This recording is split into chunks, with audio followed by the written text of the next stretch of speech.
Okay, it's impossible to not know the basics of this at this point. The Wagner mercenary group, which has been fighting in Ukraine alongside the Russian army, recently attempted a coup. As of right now, that's exactly noon Pacific time on the 24th of June. It seems that coup is over. A lot of the earlier stuff I would recap if my voice was okay, but it's not. So I'm just going to assume that you've seen the previous video on this subject. A basic summary of it is that the war is stalled in Ukraine. It's looking very politically bad for both the Ministry of Defense and for Putin. And Prigozhin, the person who leads the Wagner mercenary group, took advantage of this perceived weakness by saying that the Russian people have been betrayed by the Ministry of Defense and that he's going to go there and show them what for, implying that he was going to do a coup. Here's what's happened since I last ended stream. So the Wagner group took Rostov with essentially no resistance. Did I say the wrong name? This is going to keep happening. Prigozhin, not Prigovich. Sorry, it's Russian. I think I add Vich. Listen, I'm putting everything I've got in right now, okay? I'm going to focus, okay? They took Rostov, a major Russian city, with essentially no conflict, and continued moving in an armored column towards Moscow. The entire time they were moving, we received repeated, unconfirmed, but nonetheless repeated reports that Russian army forces and police were not fighting the Wagner group, that they were not interested in engaging negatively against the Wagner group, that they defected to join the Wagner group. Essentially, all signs pointed towards the Wagner group just going to Moscow, having a protracted fight with, the city, and then leading a successful coup. And then, as of about 1 hour ago, he turned around. He turned around. Here's a transcript of the audio that he released. Prigozhin said in an audio play, they were going to dismantle PMC Wagner. We came out on the 23rd of June to the March of Justice. In a day, we walked nearly 200 kilometers away from Moscow. In this time, we did not spill a single drop of our fighters. They did fight, by the way. Apparently, there are reports of about 7 Russian planes that were destroyed. The Wagner group has significant presence in Russian airbase installations. So I suppose there could have been infighting at the helicopters, I think. Choppers, 1 plane. No, there was a list of a few planes. The choppers additionally, but there were planes listed. It was, which is a significant loss. Planes are very, very expensive. Anyway, they turned back around. Now, some people seem disappointed, but I would like to posit to you that this is actually the funniest possible outcome. Like, unimaginably funny, okay? So I want you to put yourself in the mind and shoes of a Russian conscript, okay? The Wagner group is taking advantage of the disillusionment, discontent, and fear that the Russian army is feeling. The Russian army does not like the Ministry of Defense, which is bloated and corrupt and full of oligarchs. And then this guy, Prigozhin, starts talking about how he's going to take the corruption down. He is going to stand up, and he is going to take the Ministry of Defense. He is going to make sure that Russia's blood is not spilled futilely over unwinnable conflicts. And Prigozhin marches to Moscow like a conquering hero. Soldiers defect to join his Wagner group. Police officers turn aside and don't fight him. And then what happens? He turns 360 degrees around and walks away. He hypes himself up as this big populist leader, and then he leaves. And we'll talk about why he leaves in a second, because it makes it even funnier when you realize why he did this. It's a joke. Come on, guys. Allegedly 12 pilots killed so far. This includes the 2 helis we talked about. Yeah. 12 pilots. Pilots are incredibly expensive to train. That is an insane loss over, like, a lead up to a coup. By the way, add that to the list of, like, discontent. Like, this coup doesn't even happen, but pilots are still dead. Now, yesterday, I speculated that Putin's silence following Prigozhin's attempted coup was Putin's way of playing the odds, you know? Because Putin is probably realizing the war in Ukraine isn't going well. He might want a way of backing out where it doesn't make him look like he's responsible for what happened. My speculation was that he was going to pin it on the MOD and agree with Prigozhin, essentially going like, I was led astray by bad info by the corrupt people leading the Ministry of Defense. Prigozhin, national hero, has come and shown me their lies. But I was wrong because Putin openly condemned Prigozhin, called him a terrorist. Putin was just weak. Can you imagine how weak a leader has to be in order for the primary mercenary group fighting alongside their soldiers to openly declare insurrection and to not comment on it for hours? And then when you finally do comment on it, it's in this let's all get along kind of way.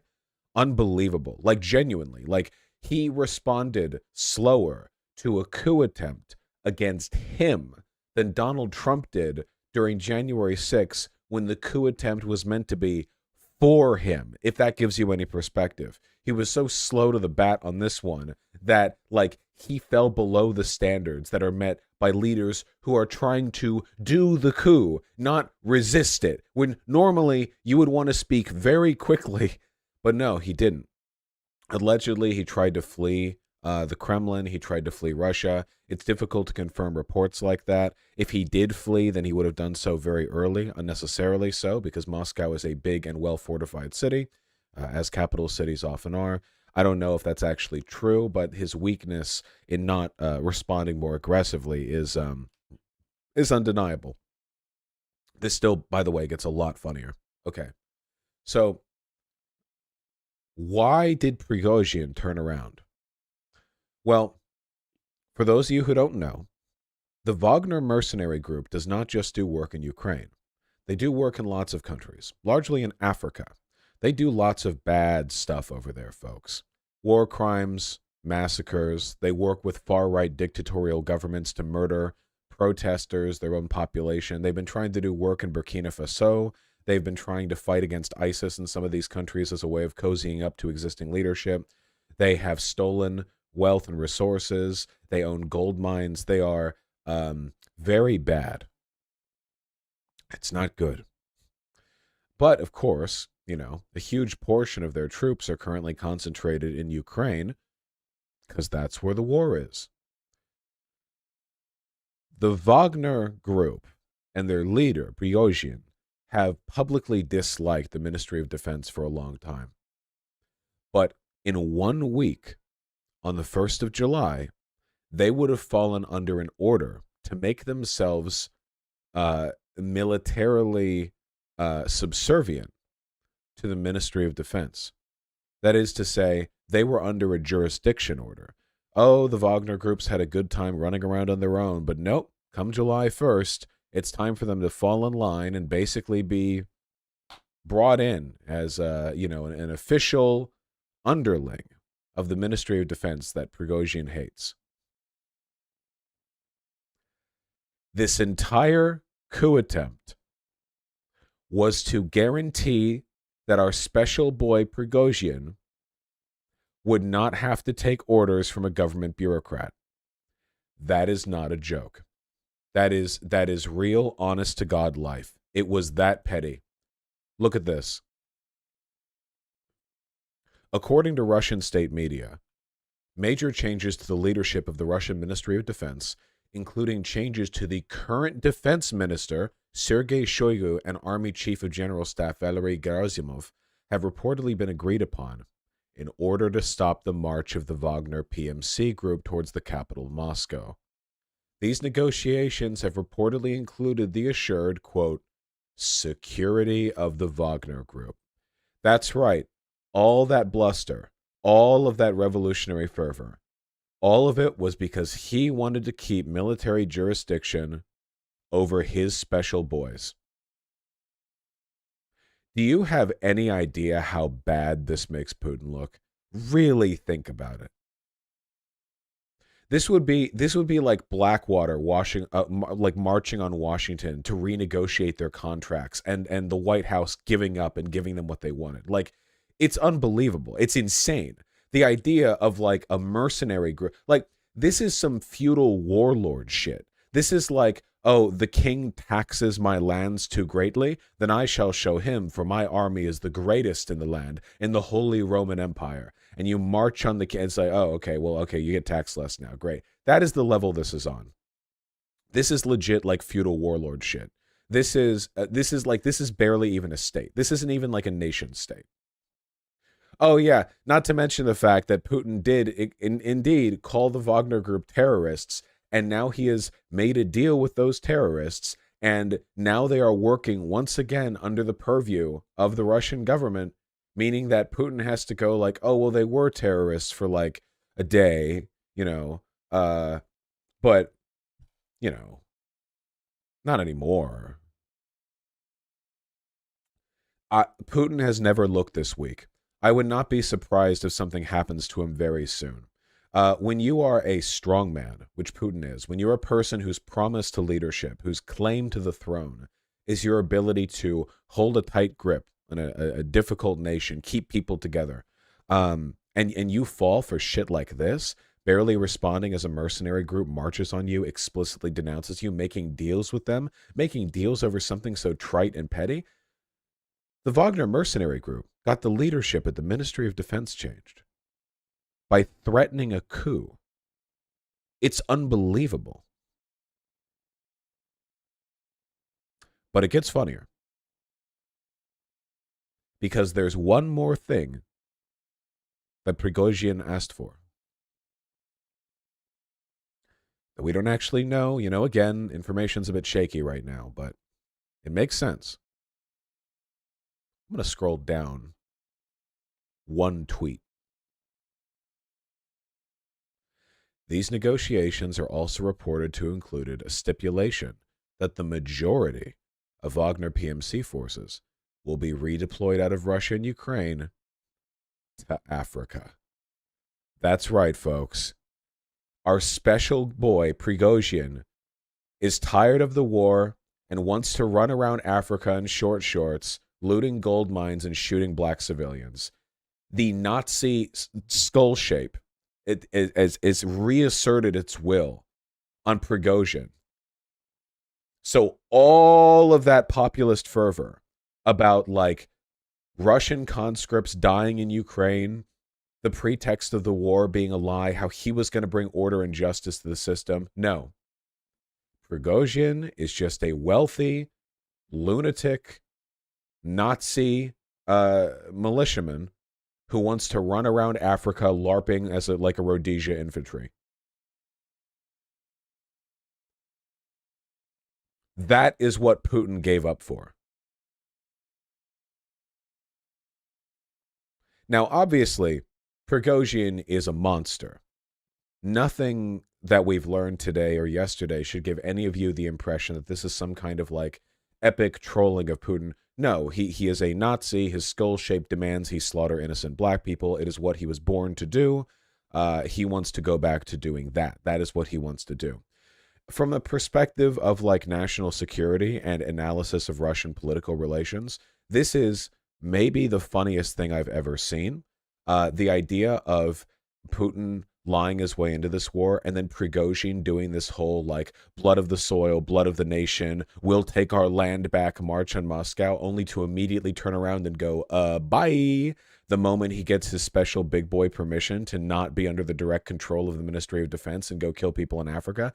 Incredibly funny. I want you to imagine how all of the Russian army soldiers feel, the ones who defected to join the Wagner group as they were marching on Washington. Like, these are the guys who were told to confront and kill the Wagner group marching toward, or not Washington, the Kremlin, told to confront and kill the Wagner group, and then defected and joined the Wagner group, and the Wagner group just turned around. And they have to walk back to their base. Like, oh yeah, sorry guys. Hey, no hard feelings, huh? This whole thing is incredibly good for Ukraine. Obviously, just the movement of Wagner troops from Ukraine into Russia gives Ukraine a bit of breathing room. But this this introduces like an incredible amount of uncertainty and weakness um, into the broader like Russian military system. The Ministry of Defense is having its leadership replaced, for one, which is very funny. For two, some of the most like aggressive fighters in Ukraine, the Wagner forces, are like leaving to go LARP as Rhodesians. Russian soldiers got like 2 days of hope because Russian soldiers do not like the Ministry of Defense. So they got 2 days of hope of like, oh man, oh yeah, Prigozhin is a real one. Yeah, he's going to go to the Ministry of Defense and he's going to show them what for. Yeah, and then he gets his big boy Rhodesia pants and he moves over to Africa.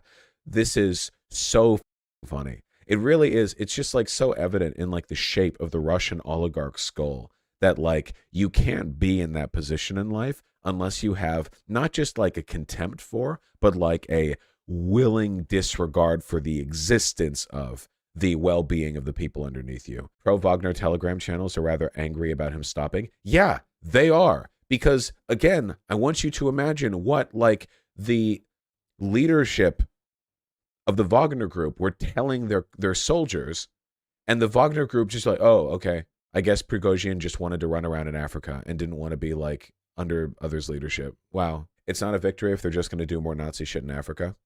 Oh, no, it's a huge victory. Because the stability of the Wagner Group is predicated on the stability of Russia, and this massively cripples the stability of Russia. Also, keep in mind, a lot of what the Wagner Group does in Africa is like, I keep saying LARPing as Rhodesians, but what I mean by that is like, they're basically trying to do what Russia never got to do in Africa, which is be a colonial power, you know? Like, every European, not every, but most European countries got their time in the limelight of like taking over some giant swath of African territory, harvesting its resources, mercilessly killing people. Russia wants to do that, but they kind of can't because Africa is countries now. Like Africa, like decolonialization already happened. It's not the same, you know? So the Wagner Group does a lot of bad, but they don't do nearly as much bad as they would have been able to 100 years ago with proportional force. What's more, this means a withdrawal of troops on the Russian side from Ukraine during the Ukrainian counteroffensive and worsened internal communications for the Russian military and the fact that there's going to be a huge loss of morale for many of these people and the fact that like all these soldiers who like kind of sided with Wagner now seeing that their hopes were betrayed by like another strongman, but in no time. With Putin, it took 20 years. With Prigozhin, it took 2 days. It's really bad. How doesn't Prigozhin think Putin's just going to forget this? Putin is incredibly weak right now. Unbelievably weak.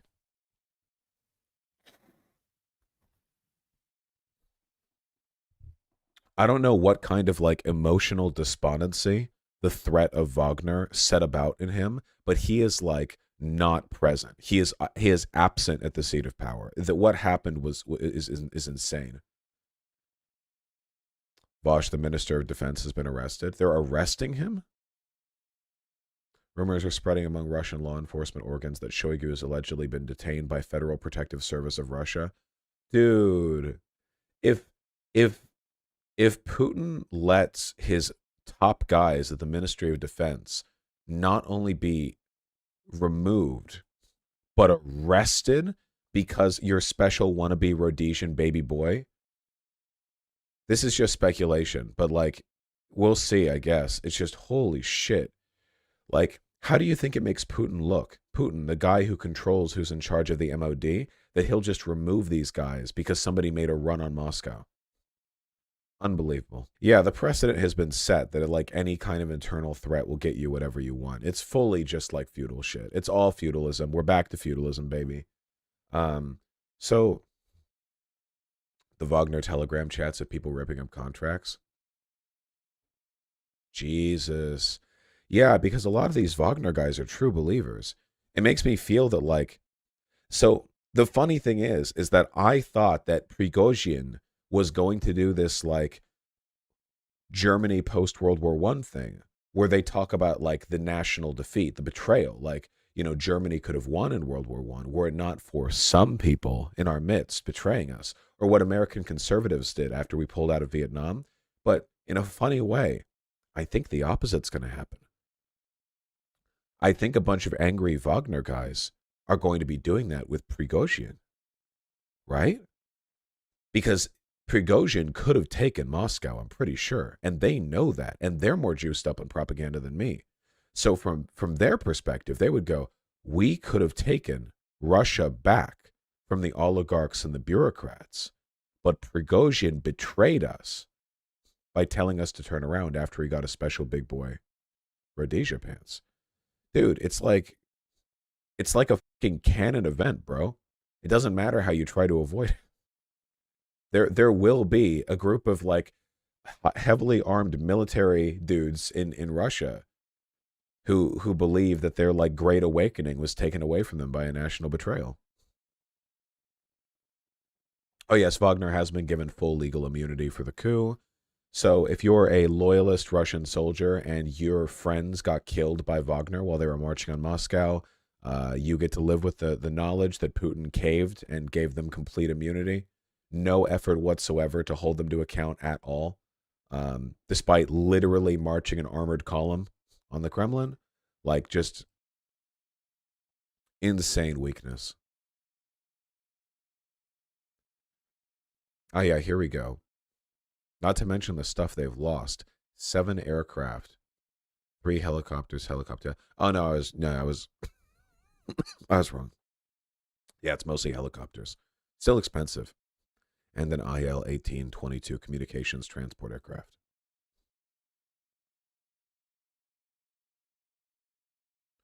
How bad will this be for Africa? I don't think this will significantly impact the situation in Africa. I really think they just want to run around LARPing as Rhodesians. I could be wrong on that,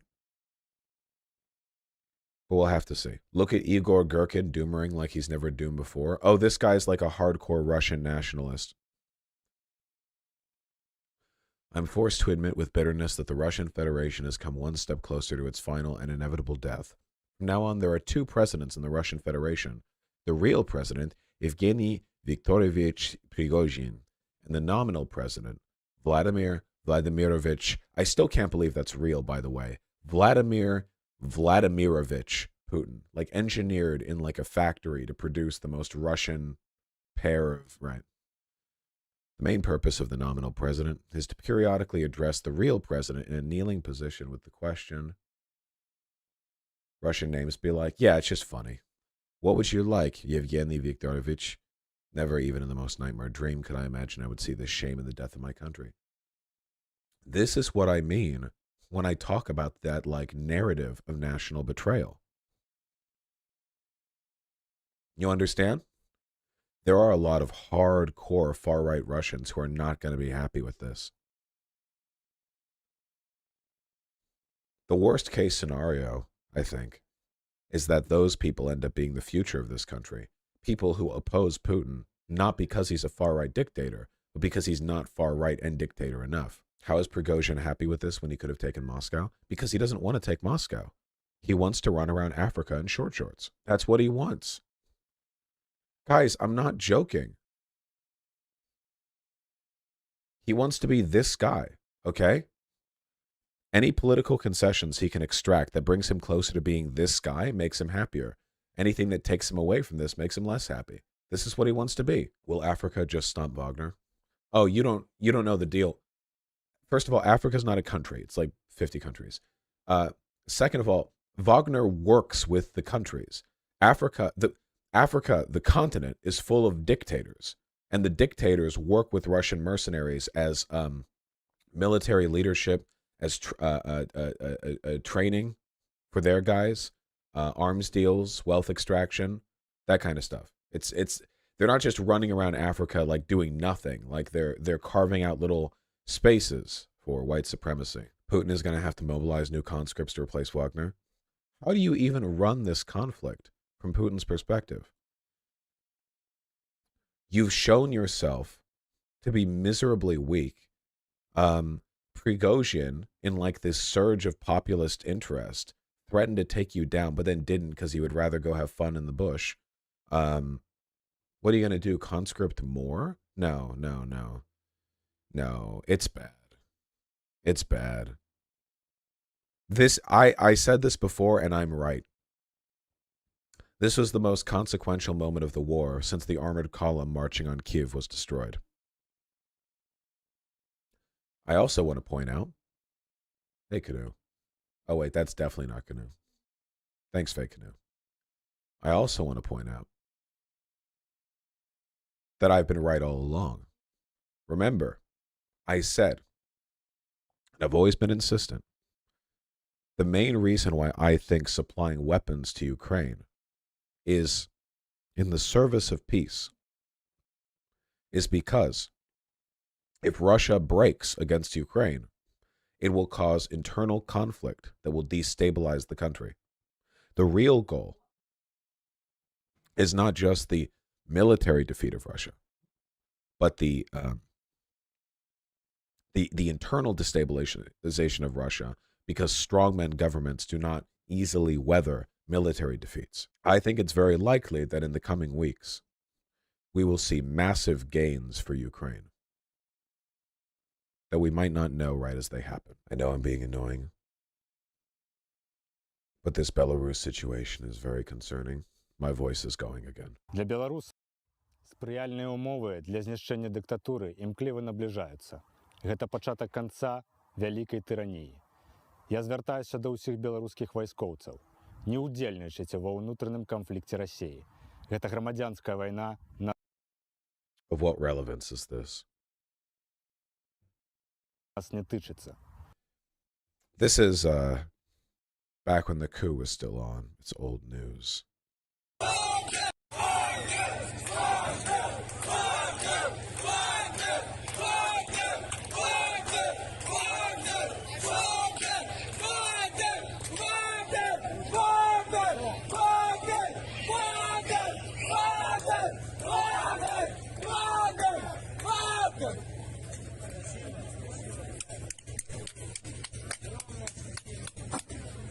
Really trying to lead the audience here, huh? Do you think this is the beginning of the end of the invasion of Ukraine?